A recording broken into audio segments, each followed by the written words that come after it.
Assalamualaikum warahmatullahi wabarakatuh. Kami dari kelompok 4 ingin mempresentasikan hasil diskusi kemarin bab 8 tentang pekerjaan kantor. Nama saya Fikri Prastio dan anggota saya yang bernama Cynthia Salwaherde Septiadini dan Nur Fadilah. Pengertian pekerjaan kantor.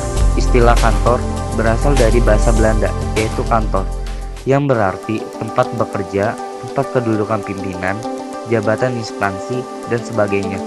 Dalam Kamus Besar Bahasa Indonesia, kantor diartikan sebagai 1. Balai tempat mengurus suatu pekerjaan. 2. Tempat kerja. Selain pengertian tersebut, kantor juga dapat diartikan dalam pengertian yaitu dalam arti dinamis.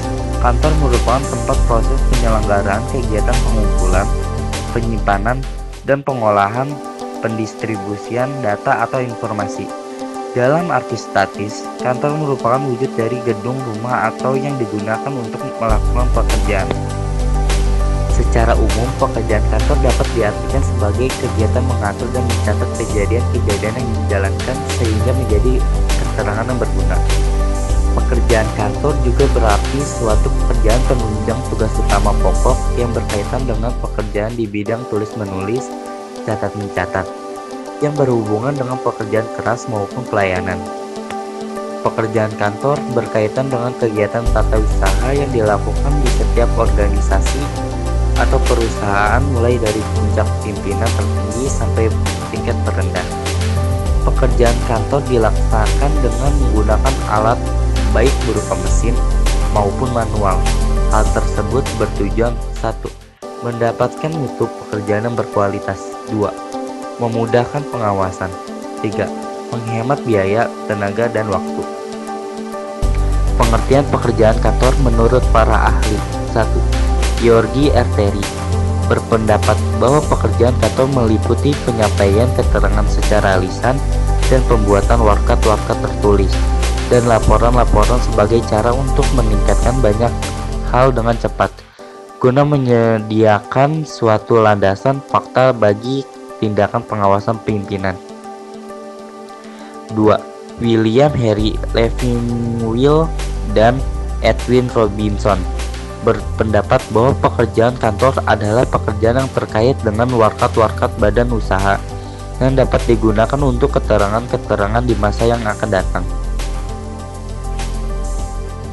Ruang lingkup pekerjaan kantor. Ruang lingkup pekerjaan kantor tergantung dari kebutuhan masing-masing organisasi atau perusahaan. Secara umum, ruang lingkup pekerjaan kantor dapat dibagi menjadi dua, yaitu yang pertama, luas dan sempitnya ruang lingkup tugas pokok setiap organisasi atau perusahaan, di mana organisasi atau perusahaan yang besar dan memiliki jangkauan luas membutuhkan lebih banyak informasi yang harus ditangani dibandingkan dengan organisasi atau perusahaan yang memiliki ruang lingkup yang sempit. Kedua, sifat dan jenis usaha atau suatu organisasi atau perusahaan. Ciri-ciri pekerjaan kantor. Pekerjaan kantor memiliki ciri-ciri sebagai berikut. Pertama, pekerjaan kantor memiliki sifat untuk melayani tugas pokok kantor untuk mencapai tujuan. Kedua, pekerjaan kantor yang bersifat melayani membuatnya merembes keseluruhan bagian organisasi atau perusahaan. Ketiga, karena pekerjaan kantor dapat merembes ke seluruh bagian organisasi atau perusahaan, membuat semua unsur di dalam organisasi atau perusahaan melakukan pekerjaan kantor. Jenis pekerjaan kantor. Pekerjaan kantor memiliki ciri-ciri sebagai berikut. Yang pertama, pekerjaan kantor yang bersifat ketatausahaan, yaitu pekerjaan kantor yang banyak berhubungan langsung dengan pekerjaan tulis-menulis, seperti pengurusan surat masuk dan keluar, pengetikan, penyimpanan, pengurusan kepegawaian, pengurusan keuangan, dan lain sebagainya. Kedua, pekerjaan kantor yang tidak bersifat ketatausahaan, yaitu pekerjaan kantor yang tidak banyak berhubungan dengan pekerjaan tulis-menulis, seperti penerimaan tamu, pelayanan keamanan, pelayanan kebersihan, dan pelayanan telepon. Fungsi pekerjaan kantor.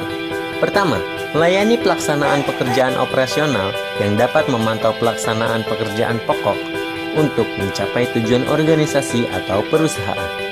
Kedua, menyediakan keterangan bagi pimpinan organisasi atau perusahaan untuk membantu pimpinan dalam membuat keputusan atau tindakan yang tepat.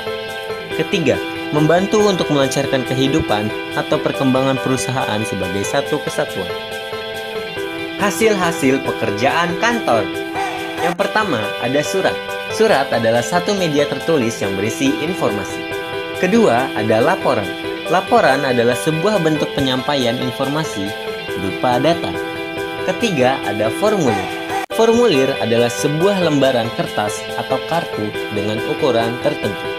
Keempat, ada dokumen. Dokumen adalah hasil jasa atau produk dari pekerjaan kantor. Dan yang terakhir ada arsip. Arsip adalah sebuah catatan atau data yang berisi suatu informasi. Sekian presentasi kami dari kelompok 4. Ada yang ingin bertanya? Jika tidak, saya dari perwakilan kelompok 4 ingin mengakhiri presentasi ini dan mengucapkan alhamdulillah. Wassalamualaikum warahmatullahi wabarakatuh.